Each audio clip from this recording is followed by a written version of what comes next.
La Bible décrit un processus en 3 étapes pour vaincre la chair et restaurer notre relation avec Dieu.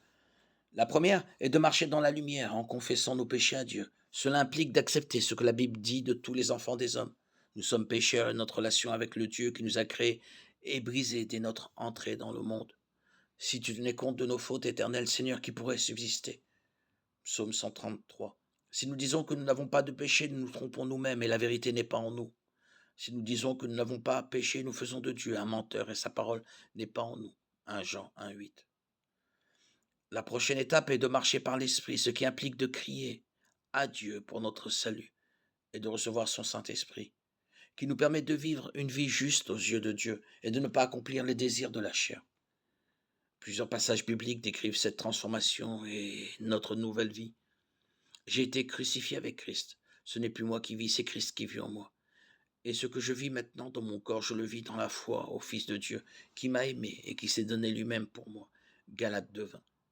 De la même manière, vous aussi considérez-vous comme mort pour le péché, comme vivant pour Dieu en Jésus-Christ. Romains 6:11. Voici donc ce que je dis. Marchez par l'Esprit et vous n'accomplirez pas les désirs de votre nature propre. Galates 5:16. En effet, vous tous qui avez été baptisés en Christ, vous êtes revêtus de Christ. Galates 3:27. Mais revêtez-vous du Seigneur Jésus-Christ et ne vous préoccupez pas de votre nature propre pour satisfaire ses convoitises. Romains 13:14. Ne vous enivrez pas de vin, cela mène à la débauche, soyez au contraire remplis de l'esprit. Éphésiens 5:18. Je serre ta parole dans mon cœur afin de ne pas pécher contre toi. Psaume 119:11. La dernière étape est celle de la mort à soi-même, qui permet d'étouffer les désirs de la chair jusqu'à ce qu'elle meure.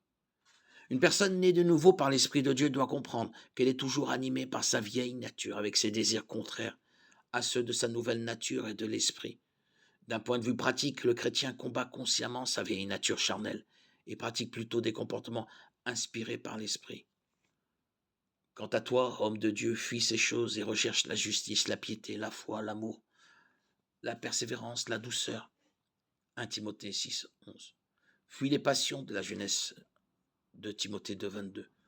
Au contraire, je traite durement mon corps, je le discipline de peur d'être moi-même disqualifié après avoir prêché aux autres. 1 Corinthiens 9:27.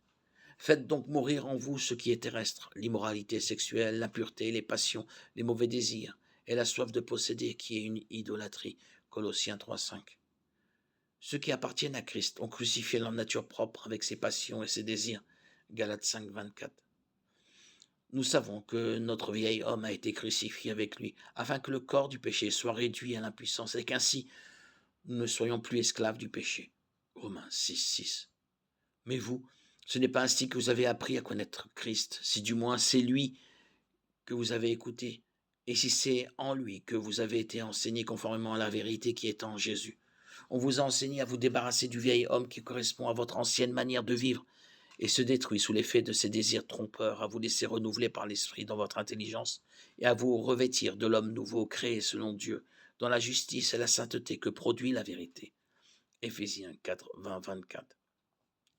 Tout ce qui nuit à votre entendement, à la tendresse de votre conscience, à votre sens de Dieu, ou qui vous ôte l'aspiration aux choses spirituelles, bref, quoi que ce soit qui renforce l'autorité et la puissance de la chair sur l'esprit, devient péché pour vous.